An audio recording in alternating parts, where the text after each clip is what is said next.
nakakatakot naman po na sinasabi ng ating kaibigan na mayroon pong accident na naman po mangyayari ito. Tragedya na naman po ito. Oh, grabe. Walang humpay. No? Kasi yung sinasabi po ng kaibigan natin guys, gusto natin na masumpa ba? Kaya ipinapaabot po nila. No? Na sana po ay hindi mangyari ito. Yung sinasabi po niya na mayroon pong nakita nila na babagsak naman po yung aeroplano. Tay, gusto kong malaman po tay, maliban dyan, ano pa ang pwede po ninyong makita at saka maipaabot sa social media po ngayon para po ay makapaghanda po ang lahat nito. Naku po, meron pong nakikita na naman si tatay ha. Balik na naman po tayo sa trahedya guys, aksidente. Meron naman pong mangyayaring babagsak naman po na panghimpapawid. Diyos, nakakatakot po ito. Ito guys, ipinapaabot po ng ating kaibigan noong isang linggo, kinaumagahan, bigla po nangyari yung pagbagsak. Ngayon po, meron po siyang nakikita ngayon na meron naman pong trahedyang magaganap. Hindi lang po yan. Tandaan lang po niyo ito nga sinasabi natin kaibigan.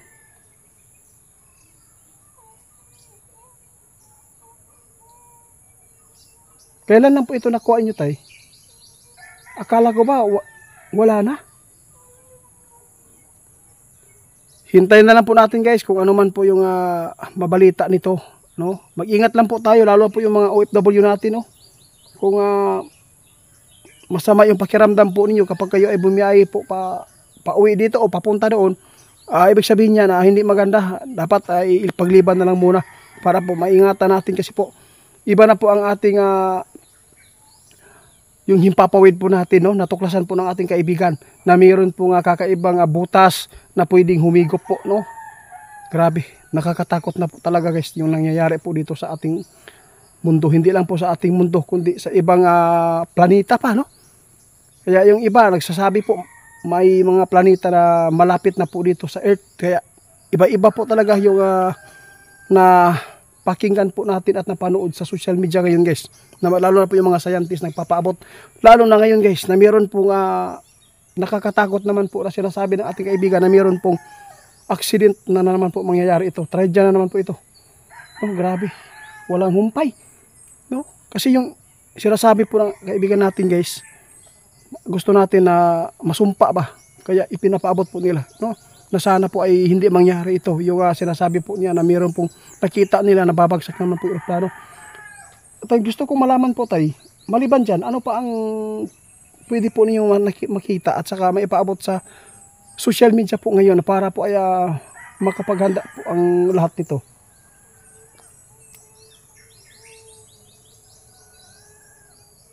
Patay na. Ang sunog, nagpapatuloy pa rin guys.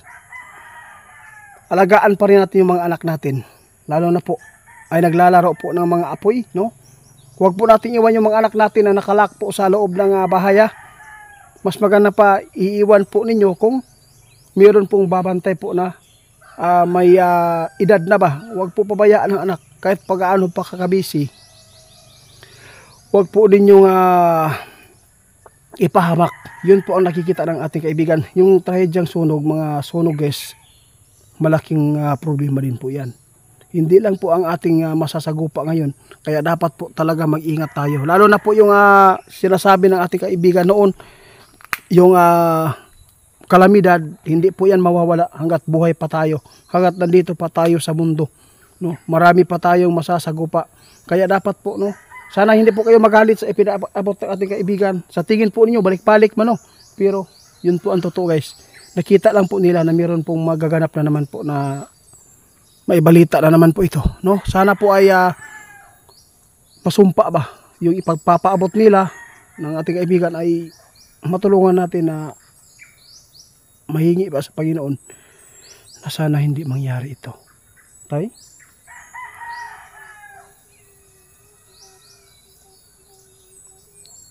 Diyos ko, patay na. Ito po yung nakakatakot naman po guys. Oh, ipanaabot ni tatay. Ito hindi pa nangyari ang dabiguan ha. Tandaan po nyo yan. Mag-ingat kayo sa dabiguan. Kasi bigla-bigla na lang po yan. Susulupot lalo na po yung mga kalamidad natin dito kapag medyo tahimik. Walang nagpaparamdam na mga kalamidad. Ibig sabihin po yan.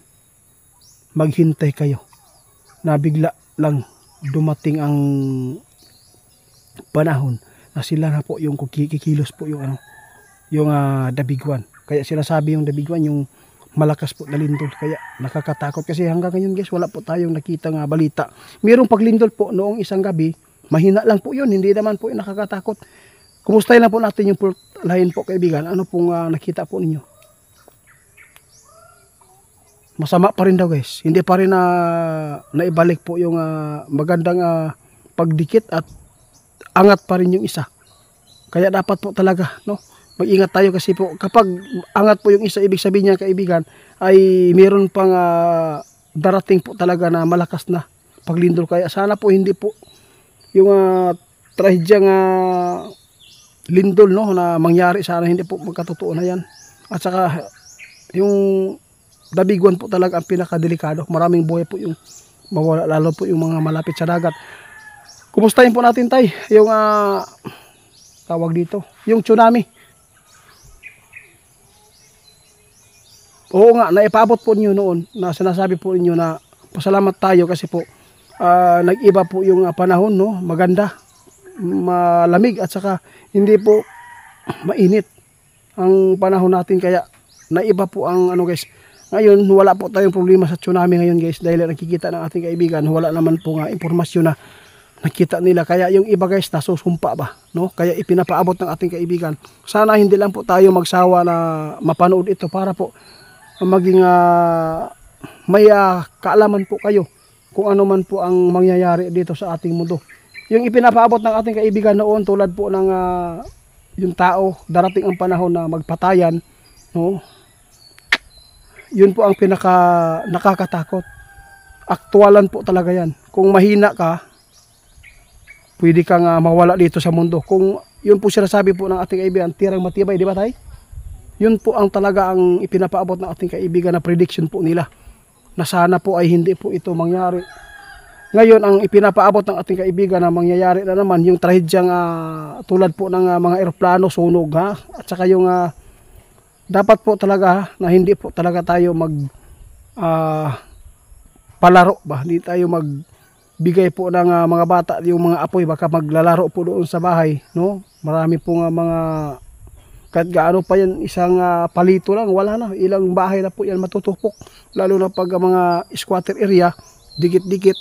Salamat po sa lahat po ng mga nag-request sa atin tungkol po dito sa ating panahon. Kaya mag-ingat po tayong lahat, ipagdasal po natin kung ano man po yung mga prediction na sinasabi po nila guys. Salamat kasi po meron pong mga kaibigan natin